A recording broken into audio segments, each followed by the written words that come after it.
디모데 후서는 전체적인 핵심적인 내용을 보면은 복음과 함께 고난을 받으라 라고 이렇게 내용이 정리될 수 있습니다. 참 어떻게 보면은 바울서가 참 못됐다라는 생각도 합니다. 왜냐하면 진짜 못됐다는 얘기가 아니라 그래도 자기의 가장 신뢰하고 가장 아끼는 믿음의 아들인데, 야, 내가 너를 위해서 유산도 이렇게 준비해놨고 내가 너한테 이렇게 어떻게 하면 편한 길로 갈 수 있을지 내가 다 알려줄게, 이렇게 하는 것이 어떻게 보면은 참 스승이 아닐까라는 생각도 하지만, 바울서는 그게 진짜가 아닌 것을 알기 때문에 자기가 지금까지 살아온 것을 보니까 복음을 위해서 고난받는 것, 이것만큼 가치가 있는 일은 없다. 그래서 그에게 주는 마지막 권면이 바로 복음과 함께 고난을 받으라는 이야기로 이렇게 디모데 후서를 이야기하는 것들을 보게 됩니다. 그러니까 진짜 유산이 무엇인가, 이 땅에서 많이 남겨주는 것, 이 땅의 사람들에게 편한 길, 안전한 길을 알려준 것이 진짜 그들에게 복이 아니라 생명이, 정말 우리가 생명을 갈 수 있는 가치가 무엇이고 그것이 어떤 길인지를 알려주는 것, 이것이 정말 우리의 믿음의 자녀들에게 또 우리의 성도들에게 알려주는 목회자의 권면이 아닐까 한번 생각해 봅니다. 자, 이 디모데 후서는 프로스 티모테온 베타라에서 디모데에게 주는 두 번째 편지라고 이렇게 읽어집니다. 기록자는 바울 사도이고요, 수신자는 디모데입니다. 그리고 이 디모데로 말할 것 같으면 아까 얘기했던 것처럼 디도가 믿음에 충성된 해결사 역할을 잘했다면, 이 디모데도 충실한 선교 동역자로서 또 바울 사도 디도와 함께 바울 사도의 특사로 많이 보내졌죠. 데살로니가 교회도 보내졌고요, 고린도에도 빌립보에도 이렇게 각각 바울 사도의 명을 받고 보내졌던 사람이 이 디도였던 것들을 보게 됩니다. 디모데였던 걸 보게 됩니다. 그래서 바울 사도와 함께 마지막 순간은 아니었지만 그 모든 순간들을 함께 동역했던 동역자가 바로 이 디모데였던 것을 보게 되고요. 아까 이제 보았던 전도 여정이니까 함께 살펴봤으면 됐고요. 배경은 이제 64년경 바울 사도가 복음을 이제 니고볼리에서 전하고 있을 때 그가 이제 그곳에서 체포가 되어져서 이제 로마로 압송이 되어집니다. 그런 상황 가운데 바울 사도가 거기에서 이제 옥중에 갇혀 있을 때 바울 사도가 한 66년, 67년경에 66년경 정도 되겠죠. 그래서 겨울이 이제 다가오고 있을 테니까 이때 이 서신을 써서 디모데에게 보냈는데, 결국 바울 사도가 보냈지만 바울 사도의 마지막 요청이 무엇이냐면 속히 와서 봤으면 좋겠다, 그때 마가도 같이 데려왔으면 좋겠다라는 이야기를 남기지만 상황이 여의치 않아서 이제 디모데는 편지만 받고 마지막 바울 사도의 임종은 지키지 못했던 것을 우리가 알 수 있습니다. 그런데 아무튼 바울 사도의 마지막 고백과 마지막 내용들이 이 디모데 후서 가운데 담겨 있는 것을 보게 됩니다. 그래서 66년에서 67년경 바울 사도가 순교하기 바로 직전에 이렇게 쓰여진 편지로서 아마 바울 사도의 마지막 유언 같은 내용으로 이 디모데 후서를 이야기하고 있습니다. 기록 목적은 무엇이냐? 디모데가 직면한 여러 가지 문제에 도움이 되는 목회적 조언을 이야기하고 있습니다. 바울 사도는 에베소에 대해서 가장 잘 아는 사람 중에 한 명이었죠. 3년씩이나 목회했던 목회자였기 때문에 바울 사도가 지금쯤 되면 디모데가 어떤 일 때문에 고민을 하겠구나, 지금 디모데에게 가장 시급한 조언은 이것이겠구나, 아마 이런 마음들이 떠올랐을 겁니다. 그래서 디모데에게 사역자가 겪을 수밖에 없는 여러 가지 고난과 박해를 인내하면서 복음을 전하는 사명을 감당할 것을 관건하고 있는 것이죠. 흔들리지 말라고 계속해서 이야기하고 있습니다. 그래서 바울 사도가 자신도 죽음에 지금 임박한 상황이지만 그 가운데서도 지금 믿음을 지키고 있다는 것들을 이야기하고 있습니다. 그래서 내가 주님을 다시 만날 그 기대 가운데 지금 살아가고 있는데, 디모데 너도 고난을 감당해 나면서 복음을 전하라라고 이야기하는 것을 보게 되죠. 그리고 마지막 인사는, 마지막 내용이 무엇이냐면 다시 나를 보러 왔으면 좋겠다, 내 마지막이 될지 모르는데 내가 죽기 전에 너희 한번 봤으면 좋겠다라는 이야기로 이렇게 이 디모데 전서를 디모데 후서의 기록 목적에 대해서 함께 살펴볼 수 있습니다. 그러면 전체 보기를 보면은 4장으로 이루어져 있습니다. 길지 않은 책이죠. 그래서 4장을 볼 수 있는데 1장과 2장에 보면은 사역에 견고하라라고 얘기하고 있습니다. 그래서 복음에 핵심되어지는데 복음을 굳게 붙들고 이 복음 때문에 고난을 받을 수 있는 그런 삶을 살아가야 된다는 이야기가 1장과 2장에 나와 있고요. 3장부터 4장까지 보면은 교훈에 견고하라 하면서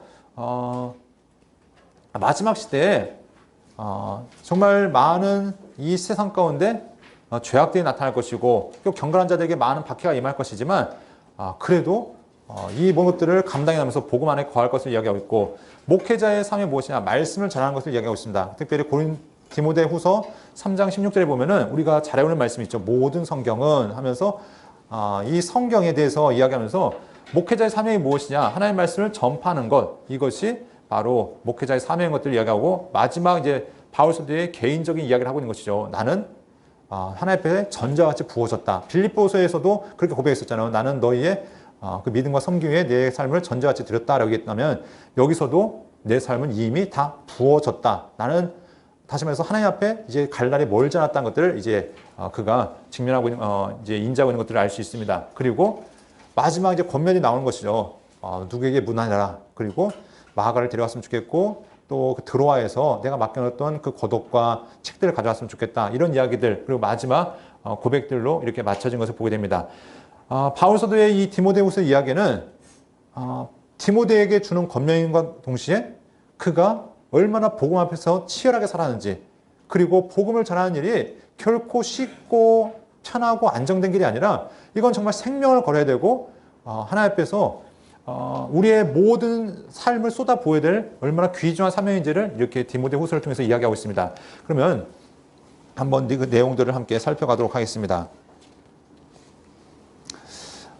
먼저 디모데 1장 1절부터 2절에 보면은 디모데에게 사랑하는 믿음의 아들 디모데에게 편지한다라는 인사말로 시작하고 있습니다. 그리고 디모데에게 감사의 고백들을 하고 있는 거죠. 바울의 감사와 확신에 대해서 얘기하는데 바울 사도가 이 디모데에서 감사한 게 무엇이냐면 너의 믿음이 뿌리가 있는 믿음이란 것이죠. 너의 외할머니, 너의 어머니로부터 내려온 그 신앙에 너를 지금 견고하게 하고 있다. 그래서 바울 사도가 이 디모데의 믿음을 칭찬하고 있는 것들을 보게 됩니다. 그리고 바울 사도가 계속해서 하는 얘기가 너는 나를 부끄러워하지 마라. 내가 지금 복음 전하다 갇혀 있는데 그것 때문에 두려워하지도 말고 부끄러워하지도 말고 너 역시 하나님의 능력을 따라 복음과 함께 권한을 받으라. 이 얘기는 너도 이 길 따라와야 돼. 그 얘기죠. 결국 너도 죽음 각오하고 복음 전하는 거야. 이것이 바울 사도가 그에게 전하는 권면한 것을 우리가 알 수 있습니다. 그래서 복음과 함께 고난을 받으라 라고 이야기한 것들을 우리가 알 수 있습니다. 그리고 하나님은 우리를 은혜로 이제 구원하신다는 이야기가 이제 그 다음에 계속해서 진행되어지고 하나님께서 이 바울 사도를 어떻게 세우셨는가? 우리 11절에 보면 내가 이 복음을요 선포자와 사도와 교사로 생을 받는데 12절에 보면은 이로 말미암아 내가 또 고난을 받되 부끄러워하지 아니함은 내가 믿는 자를 내가 알고 또한 내가 의탁한 것을 그 날까지 그가 능히 지키실 줄을 확신한다 하면서 하나님께서 자기가 지금 복음 증거자로 서고 있는데 바울 혼자 씨름하는 것이 아니라 하나님께서 그를 붙드실 것을 확신하고 주님과 함께 동행하는 그 바울 사도의 고백이 있는 것들을 보게 됩니다. 그러면서 바울 사도가 디모데에게 주는 권면이 14절에 우리 안에 거하신 성령을 말미암아 내게 부탁한 아름다운 것을 지키라 라고 얘기하면서 이 아름다운 것이 바로 복음이죠. 내가 너한테 전했던 그 복음을 끝까지 지켜갔으면 좋겠다라고 이야기하고 있습니다. 그래서 바울 사도가 이제 그 교회 가운데 에베소 교회 가운데 문제되는 두 사람을 얘기하고 있습니다. 아시아에 있는 모든 사람이 나를 버린 일을 내가 아는데 그 중에 부겔로와 허모게네가 있다. 그리고 또 그 가운데 그 교회 가운데 오네시보라는 사람이 나를 도와줬던 것 이것도 하나님께서 알고 계시기 때문에 그에게 복을 주셨으면 좋겠다라는 이야기로 이제 1장이 마무리하면서 2장에 가면은 사역자의 참된 자세에 대해서 이야기하고 있습니다. 그러면서 2장 1절에 보면은 너는 그리스도 안에 있는 은혜 가운데 강하고 하면서 3절에 그리스도 예수의 좋은 병사로 나와 함께 고난을 받으라. 1장에서도 고난받으라. 2장에서도 고난받으라. 3장에서도 4장에서도 계속해서 고난을 받으라 라는 이야기로 바울 사도가 이야기하고 있습니다. 그래서 좋은 병사로 훈련받아야 되고 또한 농부가 수고하는 것처럼 그렇게 하나님 앞에 다듬어져야 되고 하면서 바울 사도는 계속해서 복음의 핵심이 무엇이냐? 복음은 고난으로서 정결해지고 이 복음으로서 더 고난으로서 가치가 있어진다는 것들을 이야기하는 걸 보게 됩니다. 그래서 복음의 핵심이 무엇이냐? 8절에 보면은 내가 전한 복음대로 다윗의 씨로 죽은 자 가운데서 다시 살아나신 예수 그리스도를 기억하라.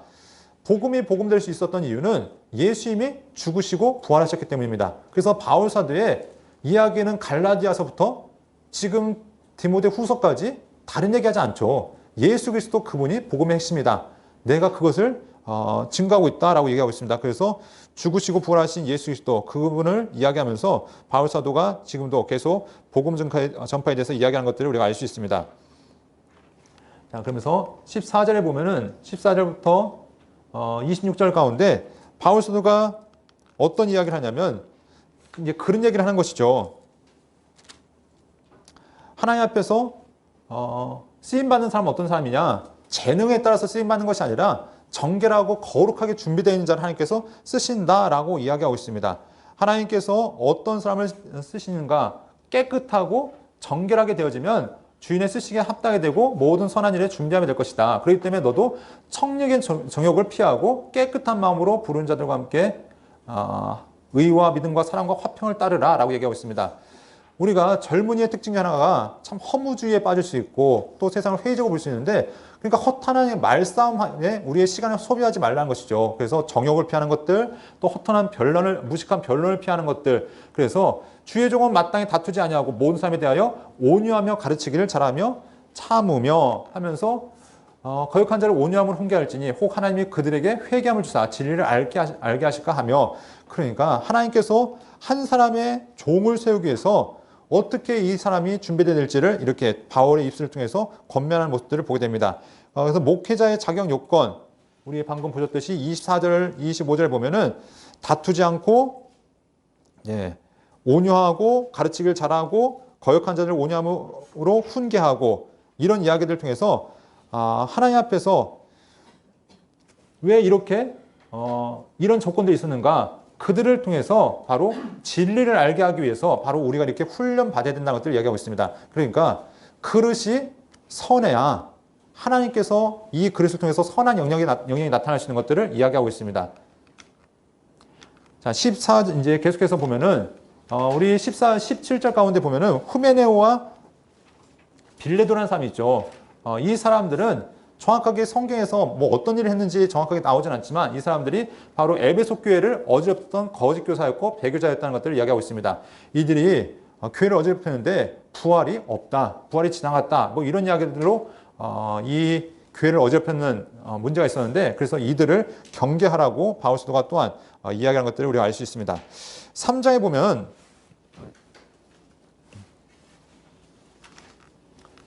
말세가 이제 다가오는데 말세라는 것이 꼭 뭐 지금과 같은 시대가 말세가 아니라 예수님이 부활 승천하신 다음부터 말세는 시작되었죠. 예수님이 다시 오시기 그 시간까지가 말세인데 그 시대 가운데 우리가 말세에 이제 수많은 죄악들이 나타날 것들을 이야기하고 있습니다. 그래서 여기에 보면은 그때 나타날 이제 대적자들을 이제 언급하고 있는데 마치 얀네와 얀브레가 모세를 대적한 것처럼 이 얀네와 얀브레는 출애굽기에 나왔던 사람인데 성경 어디서도 등장하지 않다가 여기에서만 등장합니다.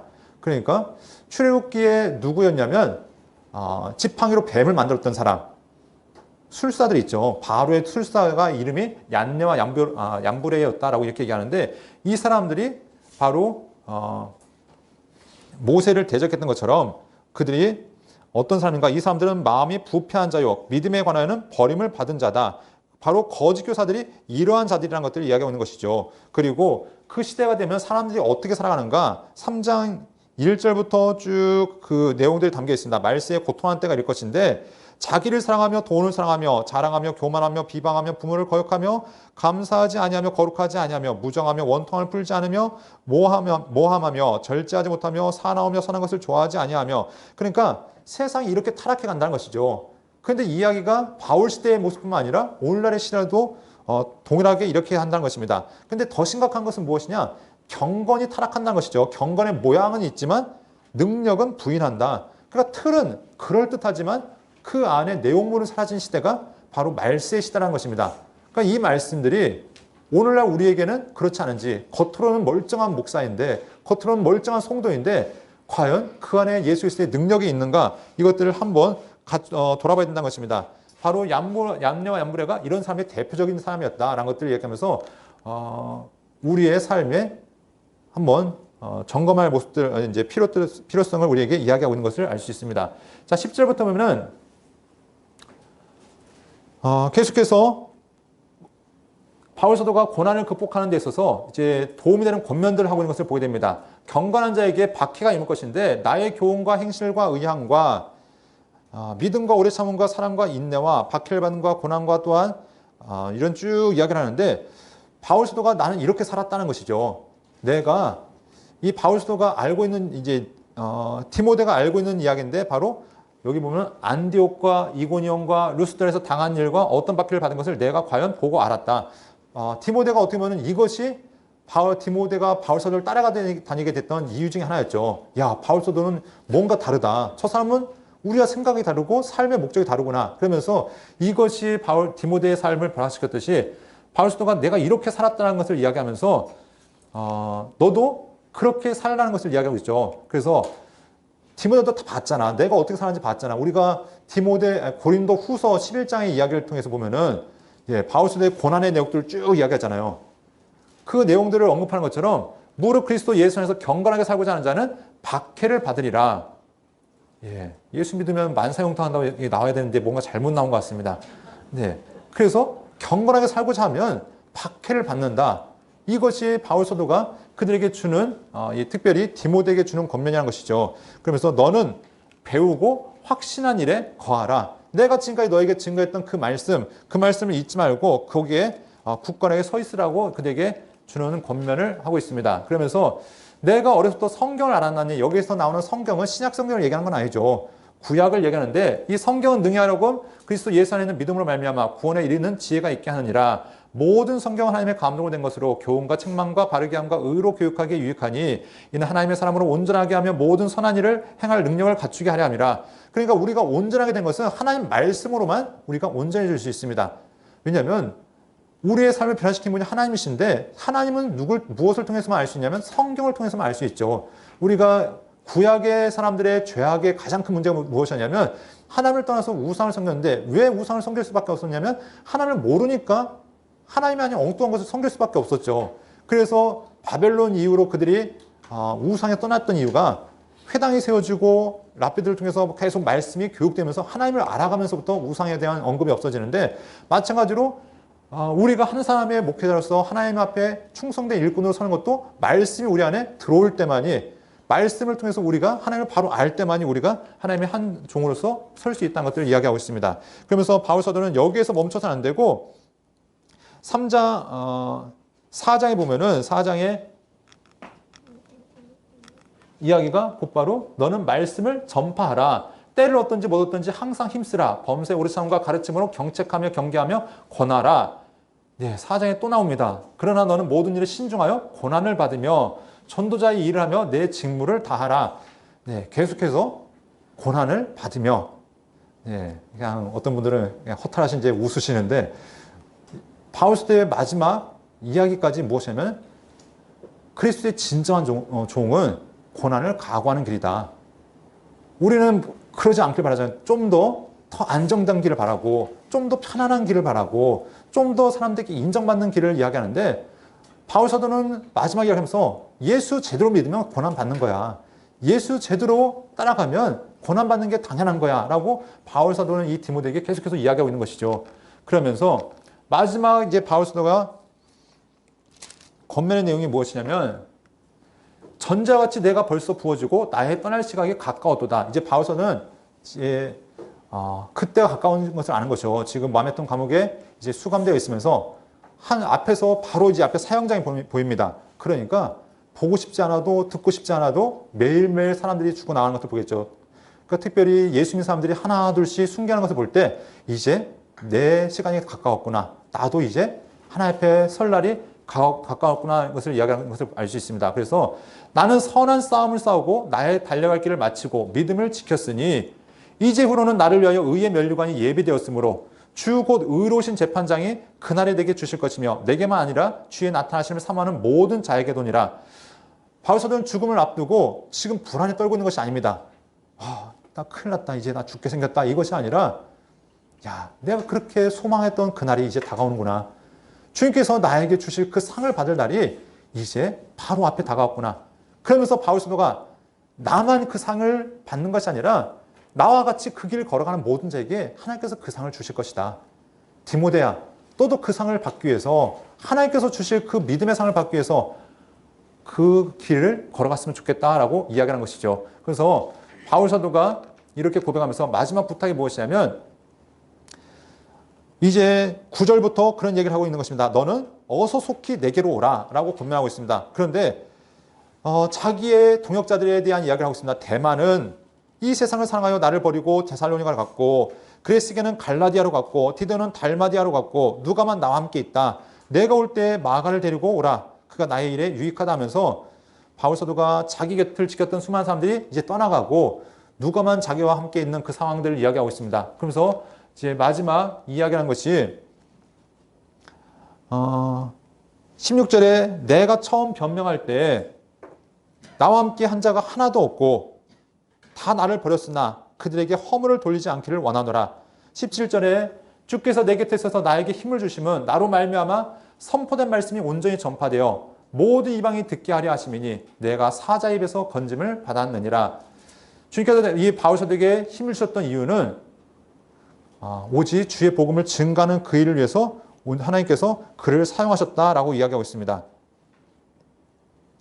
그리고 바울 사도는 모든 자기를 떠나갔던 사람들에게 책임을 돌리는 것이 아니라 하나님께서 계시기 때문에 나는 그분으로서 만족할 수 있다라고 고백하는 것들을 이야기하는 것이죠. 바울 사도는 지금까지 사람 의지하지 않고 달려왔습니다. 바울 사도 주님께서 다메섹 도상에서 예수를 만난 그 순간부터 그는 예수님께 자기 생명을 드린 자였습니다. 마지막 바울의 순간, 어떻게 보면은 가장 초라한 순간이죠. 그렇게 수많은 동역자들은 이제 다 떠나가고 누가 하나 남아 있습니다. 자기의 믿음의 아들들 지금 이제 기다리면서 디모데야, 너 빨리 왔으면 좋겠다. 그리고 오기 전에 내가 이제 겨울을 나야 되는데 겉옷과 또 준비해둔 그 책도 가져왔으면 좋겠다. 그리고 1차 전도여정 때 우리의 마음을 그렇게 아프게 했던 마가 요한, 그 마가도 함께 같이 왔으면 좋겠다. 그 사람이 이제 우리에게 유익한 삶이 되었다 하면서 삶을 이제 마지막으로 정리한 것들을 보게 됩니다.